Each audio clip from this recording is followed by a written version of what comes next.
everybody. It's Neil Malvone, founder of the Dream Bowl. I'm welcoming you to our new podcast series where we're going to hear from some of the amazing players that will be participating in this year's game. Please join Chuck Stuller, our Director of Player Personnel, and his assistant Trey King as they talk to our players and get a little bit more information about what brought them to Dream Bowl 12. Throughout the rest of the year, we'll be interviewing other players, current, former, and future Dream Bowl athletes. So come join us on Surge Sports and be part of the Dream Bowl experience.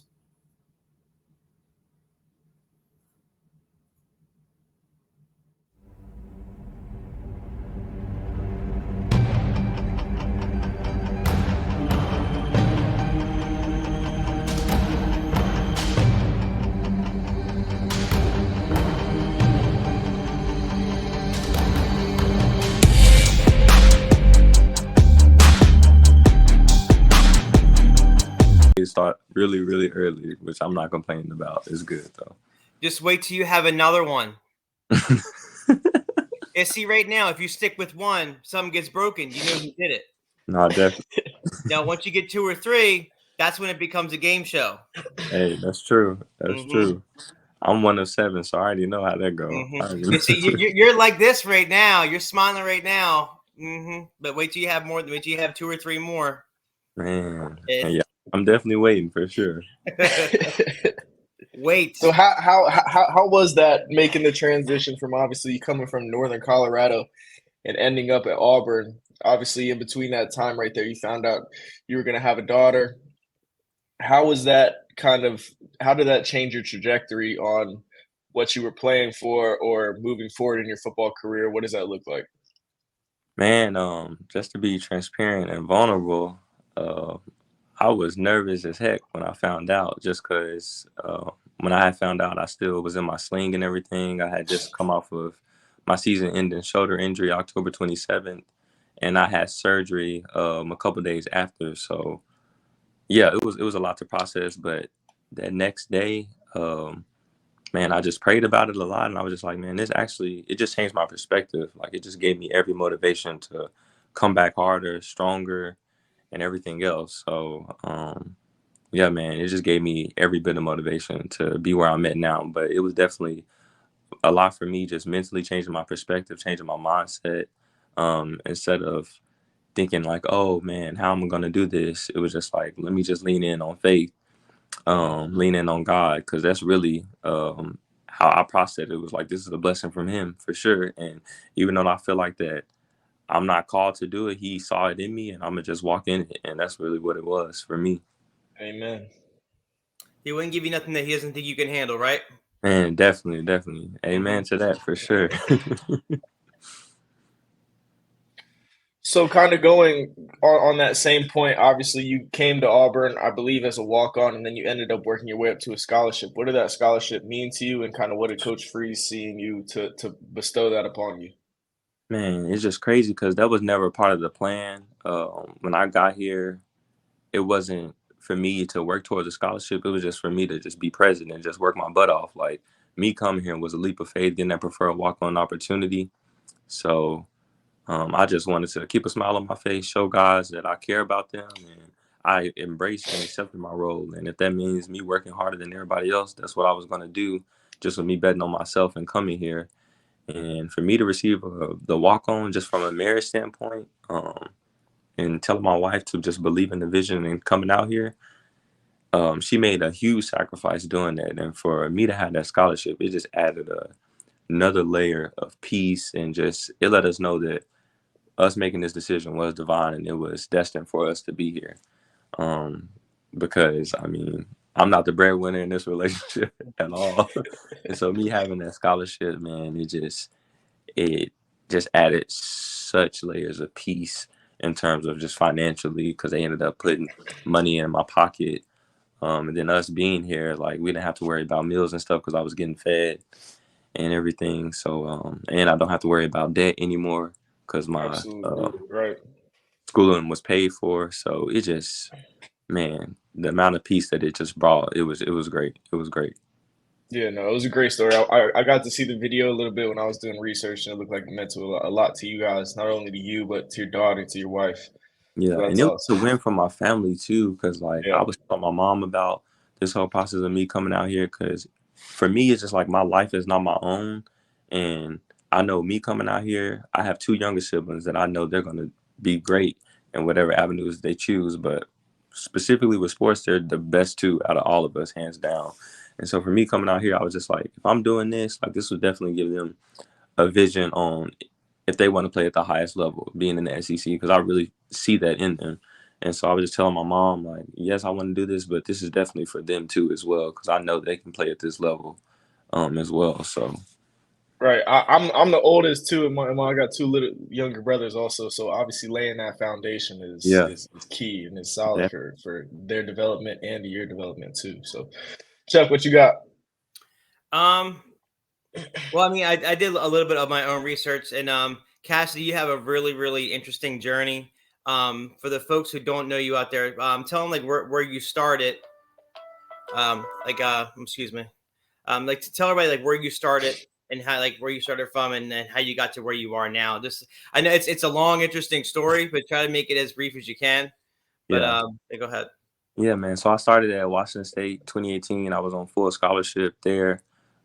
Had to wait my turn just because those guys are legit. Like those other guys, we had guys that was projected, and they're all playing in the NFL right now. So I just had to wait my turn. Being in the Mike Leach system, I was coached under Mike Leach, and then my second year, that's when he ended up leaving to go to Mississippi State, and that's when we hired a new coach named Coach Rolovich. And I'm not saying his name as to, throw shade to him. It was just that when COVID happened, a lot transpired within collegiate athletics, especially at the Power Five conference. We really didn't know what to do and what that was going to look like. We just knew that it hit everybody to the point where we had a pandemic, and for college athletes, we really didn't know like how we were going to function, how the games were going to be played. I was part of different leadership organizations, and I was basically hearing that we'd be playing at our own risk. And for me, hearing that, I was just like, man, we got to do something, just because there was so many things going on within society, with George Floyd and so many different Black Lives Matter movement things that were happening, and then testing was definitely different. Like we would go practice and then go get tested. So it was just a lot of things that was surfacing that there was really no plan in place for us to play safely during that time. So that's when me and a lot of the Pac-12 athletes just started texting each other, getting into a group meet, and just demanded for health and safety protections and threw in a revenue sharing piece, which we knew that was a stretch, but we just wanted to make sure that we would be able to be compensated for putting our lives on the line. When in reality, like none of the other college students were on campus, only the football players were. So it just kind of exposed that this is a business at the end of the day. And so Pardon my interruption, but do fans come to see coaches or they come to see players? yeah, they definitely come to see the players for sure. Exactly. So it definitely exposed that. It definitely exposed that during COVID. And so, yeah, I ended up getting cut. And mind you, as a 21-year-old, I looked at it as, oh, man, this is me. This is something that I was done wrong, but I'm not where I was spiritually then. And so where I'm at now and with me ending the lawsuit, it was more so just my growth and God working on me, and just I'd rather be done wrong because everybody gets done wrong. Jesus got done wrong. He got crucified for the sake of our sins. So why am I trying to hold bitter towards another person when it really wasn't their decision? It was higher ups that had them make their decisions, And as a 20-year-old, I couldn't see that, and I ended up, having this lawsuit and going against the school, going against the coach. And when I found out my wife was pregnant, it just changed my whole perspective, man. It's just like I don't need to be harboring on something and trying to fight my cause when in reality I got this gift in the world where I don't have to have any negative attention or any energy trying to distract me from my wife and my daughter. And so that was a blessing, man, because it's one thing to ask for peace and then for God to birth that to me in human form, because her name is Serenity, which means peace. It was great, but I ended up having to transfer and go to Northern Colorado, and I ended up playing with under Ed McCaffrey, which y'all know he was a great receiver, and I got to work out with Christian McCaffrey. So Even though like the school was definitely bottom of the totem pole in the FCS, like it was a blessing in disguise for me, just because it taught me how to work, it taught me how to serve, it taught me how to just um, go after what I wanted. Um, Even though when it seemed like the whole world turned against me and didn't really expect for me to do anything, so it just really taught me how to believe in myself and bet on myself. So then, once my head coach Ed McCaffrey, he ended up getting fired, that's when I had to get into the portal again, just because I talked to my head coach, who ended up accepting the job to Northern Colorado. Just met with him because I was just like, hey, if I'm going to Northern Colorado, I can't have the same stipend that I have now that I have a family, you know. So it was a tough conversation, but it needs to happen just because it gave me clarity on what to do going forward. And so that's when I put myself in a portal, and I only had offers from D2 schools, and I did get an offer from Jackson State, and I was kind of solidified on that. But the coach there who offered me ended up getting a job acceptance at Auburn. And then he ended up getting a wide receiver position job at Toledo. So he ended up leaving. And so my preferred walk-on opportunity left as well. And I honestly didn't know if I was going to get that opportunity again. So I ended up taking a visit out to Southeastern Oklahoma, which is a D2 school. I was pretty set in stone on going to their Mother's Day week. Took a visit out there. And once I came back to Washington, that's when I got this random call from a coach who's the director of player personnel at Auburn. They told me they'd give me the preferred walk-on opportunity again. And from there on, I just betted on myself. But I feel like what people need to know is like, even though I didn't know the outcome of what that situation was going to be, I kept my daily habits of working, because, you know, faith without works is dead. And so I don't know. I just really feel like that if you believe in something, you got to have the daily habits of putting the work in if you're trying to get to that outcome that you believe that God is going to bless you for. And so that's the watered down version of, you know, my journey, but it was everything I needed for me to grow mentally, physically, spiritually, and just let me, and me being a parent is never, I mean, I know you can attest to this, Chuck, as well. Like, it's never about you. Mhm. And I feel like in collegiate athletics, that's kind of what's missing in terms of being a teammate and stuff. Me being a walk-on, a lot of guys was just like, man, you should be playing. But I'm just like, man, if that's not what God has in store for me during the season of my life, then I'm not really finna complain about it. Like, let me just serve the guys, give the defense the best look in the role that I have right now, being a walk-on. So man, it was great just because guys knew, they got to see my body of work and see that I'm always gonna keep a smile on my face, and I'm gonna accept whatever role that's needed for my team and for my teammates and coaches as well. And when you say that, it's like you're one that that's exact. Just your whole story. It's one of the reasons why I wanted to invite you, because I kind of knew what you. I didn't obviously know you personally, but I seen Yeah. from the beginning, like from Washington State to Northern Colorado, and now at Auburn. I kind of seen your body at work. I'm like, there's a reason why this dude is there. There's a reason why. Hey, he got that scholarship. I was like, you know what? He seems like he's a good dude. I'm not going to base it on what he's done this year. I'm going to base it on how far he's come and all these accomplishments he's done. I think there's a reason why guys get invited to Dream Bowl. It's not just for stats. It's not just going by stats.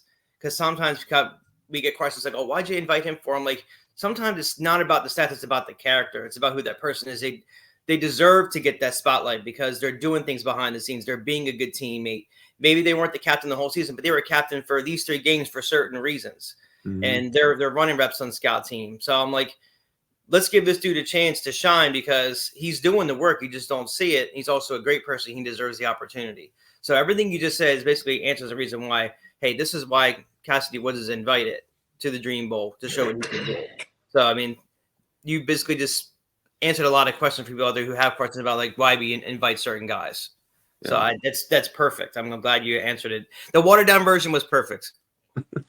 And that's humbling to hear, because like I never go through this life thinking that I'm deserving of anything, you know. So it's humbling that just I'm more value for who I am than what I can do on the field, and that's kind of different than, you know, what we taught in the NCAA system and us as athletes. Like, we value for the product that we put on our field and not for the individuals that we are, what we bring as a person, you know. So and I just think that's kudos to, you know, how I was raised. My parents, they always taught me to remember who I am and who I represent.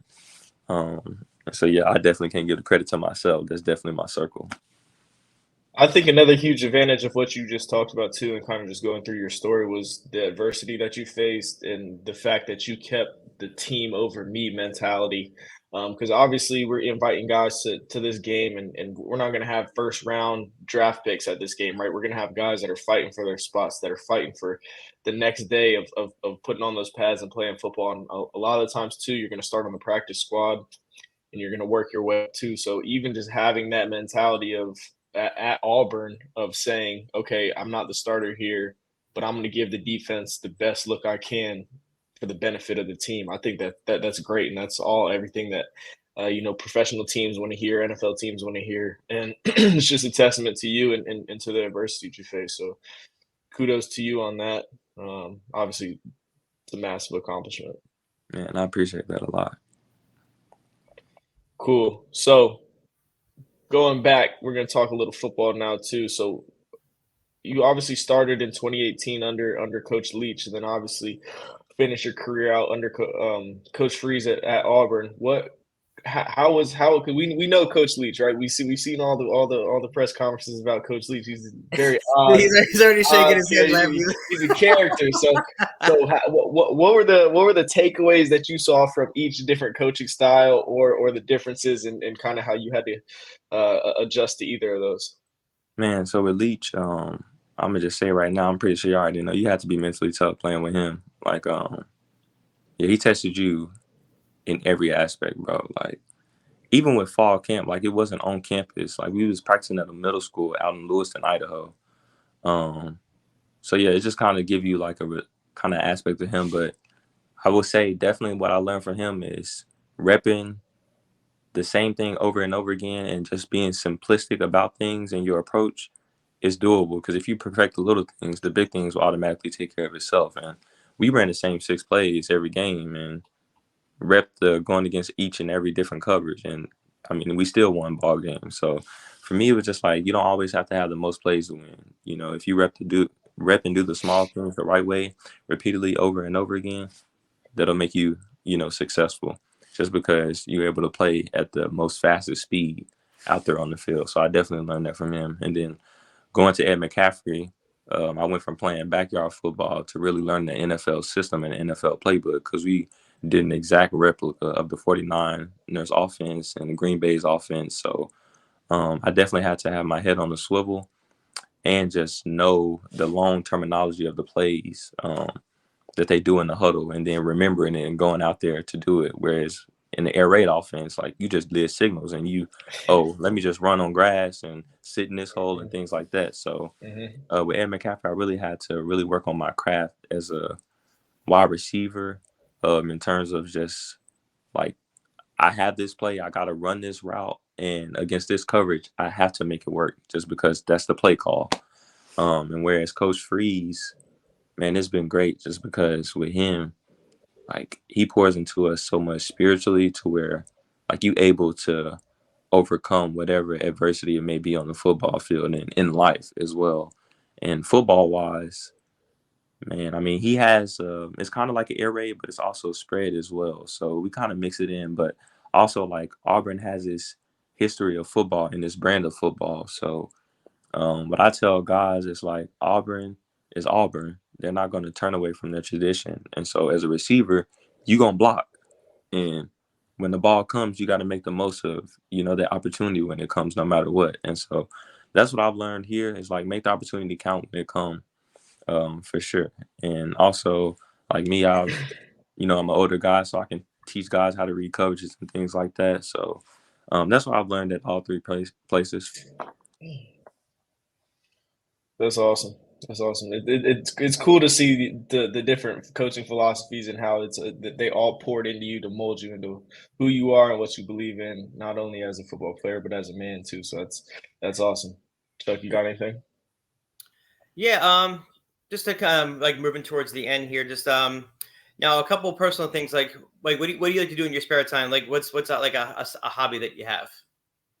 Man, since I'm If you have time for hobbies, if you have time for that. Yeah, since I'm a dad now, it's like really playing with my daughter and just because, man, like it really has slowed me down and made me be present because now I really got to sit down and play with her, sit down and watch her drink her bottle, sit down and, just be there and be attentive for her. So it's really slowed me down and made me appreciate football that much more. Because, like, now football is my outlet. Like, I get to get out the house, be with the guys. Like, this is this is fun to me. This is what I love doing. So, man, in my spare time, like, really just enjoying time with my wife and my family is what I like to do. And then I'm starting to read more, and I feel like that's a testament to me being done with school now, because I was pretty much reading what the school had me reading instead of reading, what I wanted to.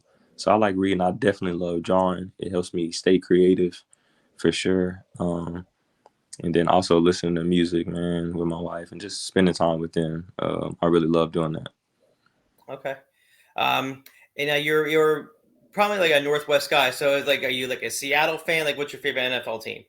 Cowboys through and through. It's been a tough Oh, 24 years of my life. But yeah, I'm you never Cowboys. even seen a Super Bowl. You seen it on NFL. I know, and it's terrible. It's so sad. Like, I get so much heat from it from all my teammates. But hey, man, I gotta stay faithful to them boys for sure.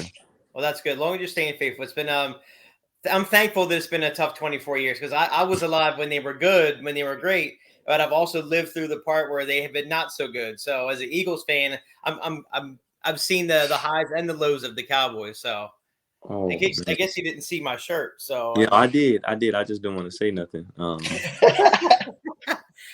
it's all good, brother. It's all good. So and just so you know, there's different types of like, Cowboys fans. Like because I actually lived in Texas for 5 years. And I actually lived 10 minutes from the stadium. So Cowboys fans in Dallas and Texas are way different than Cowboys fans that live in the Northeast. Definitely. So I'm not sure if you ever met like a rabid Eagles fan. Imagine a rabid Eagles fan, but as a Cowboys fan. Exactly. Because that's how it is. It's like, yeah. There used to be this commercial with Michael Strahan leaving a stadium and it's like a Cowboys fan in the parking lot. And he's like, woohoo, big old Michael Strahan. Woo, how about them boys? They're Cowboys fans in Dallas are not even like that, but the Cowboys fans in the Philly area are like that. Yeah. It's definitely it's I think it's the demographic. It's like the areas that you live in. But when I was in Texas, I didn't even mind Cowboys fans because you don't hear from them. Sure, because it's so many and there's just so much attire and all that stuff. But if you like, for me, I really didn't become a diehard Cowboys fan until I got to Washington in the Northeast, because there's not too many of us out there. So you got to be strong in it, because you got guys. Well, on my team at Washington State, you got guys from Cali who like the Raiders, the Niners, and everybody. And mind you, the Niners, they cold. The Raiders, they've been good. Like, they've had success, and we always lose in the first round. Or man, it was tough. It was tough. I understand. I got it. Trey, did you have any other questions for Kassidy here?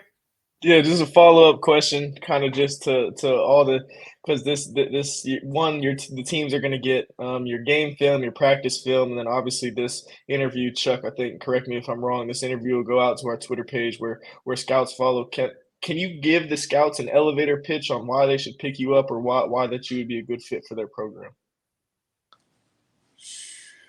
That's a good one. I got to pause and think about that one. I would say I'm good for your program, because not only will I add value on the football field, but I'll also add value to you as a business as well, and pour into guys whatever aspect that's needed. I'll be a servant where I'm needed, and I feel like that's what's most important, man. If you got a good human coming into the locker room that cares for everybody and the business as a whole, it will make the business of the team and just that camaraderie that much better, So I'm someone that adds culture, that adds unconditional love and care to each and every one that I'm around. It's a great answer, because a lot of the times too, there's great football players and there's also great football players who are great humans. You got to be a great human to be a professional at what you do, and I think that's a great answer. And to interject again, I can definitely attest to that, because Kassidy, since I told him I was having surgery, Kassidy has checked on me routinely, and he's one of the few people that has actually checked on me since my surgery. So I can definitely attest to the human being that these teams are definitely going to get. So definitely, you're definitely an A1 dude, and I'm definitely happy you're coming down. Even though I won't be able to see you, I wanted to meet you in person real bad. But even though I'm really excited for you to come down next week and just show what you can do. I really feel you deserve the opportunity. No, I appreciate that. Thank y'all so much. Oh, can I ask a question too? Sure. Yeah. Man, how did y'all get to working with the Dream Bowl, and just tell me a little bit about yourself as well, like specifically.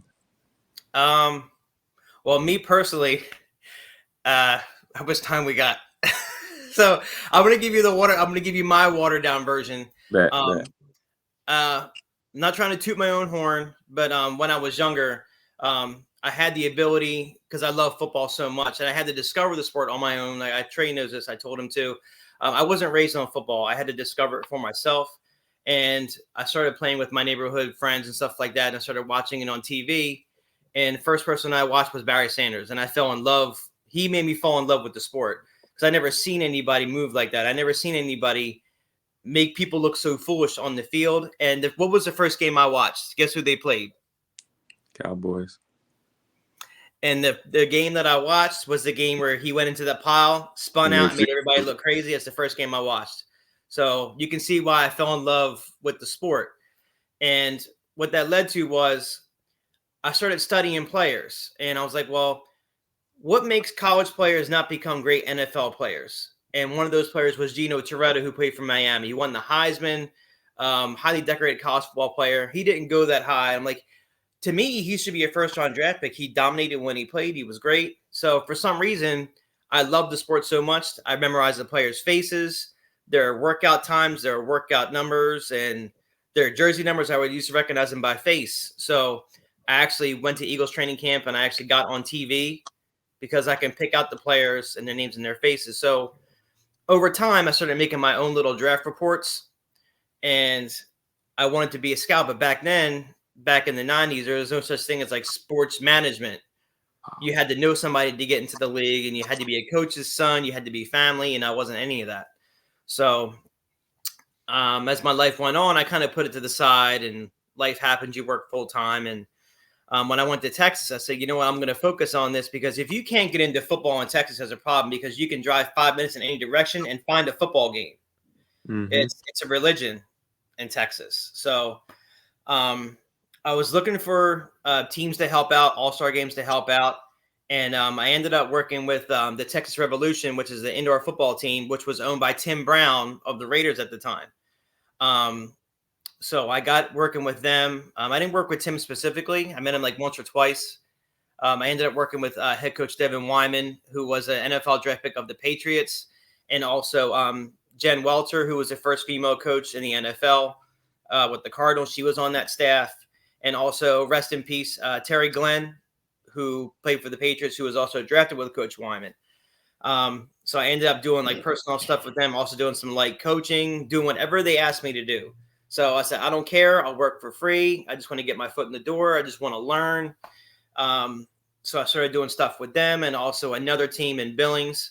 And then also, like I said, the Dream Bowl, like I said, I was looking for all-star games. I messaged Neil at the time. I said, hey, look, I do player analysis. I follow college players. Can I help you out in any way? And Neil's like, absolutely, we need players. And he was short on some players, but this is where everything kind of comes to a head. So I contacted in a matter of a week 200 players. I got to 30 of them to commit to come, and about, I think 15 actually did, like 10 to 15 actually came. And one of the guys that I brought ended up being one of the MVPs of the game. So they kind of like, hey, who's this guy, Chuck? What's he see? What's he doing? How can we utilize this guy? And I told him, I said, hey, look, if you bring me in here, we don't have to worry about pay, nothing like that. I'll do it because I love to do it. I said, I guarantee you next year, you will have enough players to have your game, but you also have guys knocking on the door to get in. And then next year, that's exactly what happened. Wow. So, and then also that first year I was here, I got to work with Eric Galco, who's head of Optimum Scouting and is now head of the East-West Shrine Game. So I got to work under him too. So, and then this year, I'll let Trey take over, but Trey reached out to us, I believe, to help out with the game. And I was like, hey, this dude works for the NCAA. He played at Duquesne, right? Mm-hmm. Duquesne. And I was kind of familiar with his name because I think I invited him, but he turned me down. Didn't didn't come to the game, but he's moved on to bigger and better things though. But I'll let Trey take over and give a little bit of his background. Yeah, so Chuck kind of hit it. I played at Duquesne, FCS school in Pittsburgh. From there, kind of just fell in love. Like I found myself just watching film over and over and over and over and over and over again. And I was like this is I really like to do this. So my head coach, he was actually really good friends with Tom Donahoe, who was a exec with the Eagles. He was a senior executive when they won the Super Bowl in 2017. And I kind of just went up to him because he would come scout our practices and do some self-scout, and then obviously do some opponent scout too. And I asked him, like, how do I get into this? Like, what was, because like, this is what I'm passionate about. This is what I like to do. And he just told me, look, find any opportunity that you can, whether that's mailing NFL organizations scouting reports, or finding games like the Dream Bowl, to go help at least first immerse yourself into what scouting really is. So reached out to Chuck. I also worked for the NCAA, so worked under their championship division. So all football championships I usually attend and go to and work operations for that. But wanted to get into more scouting, so I asked Chuck if I could be a part of this, and he had me on, and so did a lot of work this fall, but it's all worth it, and I'm excited to see it come to a head. So that's just a little bit about my story, how I got here. Man, that's amazing. I think it was cool as though it all took like a switch in your mind to go out and just take that chance to talk to somebody or create that door for it to be open. You know what I mean? Absolutely. Man, that's just so powerful that like it takes doing that. And a lot of people miss that. Like it's not all about what you know, it's about who you know, and you taking that chance and taking that risk to go meet with that person, to go talk to that person and ask for help, you know. And definitely for me, I was right, because I was just talking to my roommate last night too, and we talked about how God doesn't write your story for you. God puts you in positions, and it's up to you to go with whichever way you want with the position He puts you into. And closed mouths don't get fed. And a lot of times, like you said, it's not. Yeah, it's not about who you know. A lot of times too, it's about who knows you, right? Because I know LeBron. LeBron doesn't know me, so he couldn't vouch for me, but I can vouch for LeBron. So it's a lot of times about who knows you, and that's kind of what I've experienced in my short time here. But yeah, I appreciate y'all for your time, and thank y'all for blessing my day and this wisdom, man. It's great. I really appreciate it. For sure, we're excited to have you. Man, thank you. And I'm excited to compete. Man, I never would have even thought like I'd be invited to a game. So this was I'm so excited, so ecstatic, and just ready to showcase everything. All right. Sounds good, brother. And once again, thanks for coming on with us. We appreciate it. It was absolute pleasure chatting with you. And good luck. And the staff will see you this week in the DFW. All right. Stay safe. Yep. Peace and blessings to y'all. You too, brother. Yep. All right. See you, Kassidy.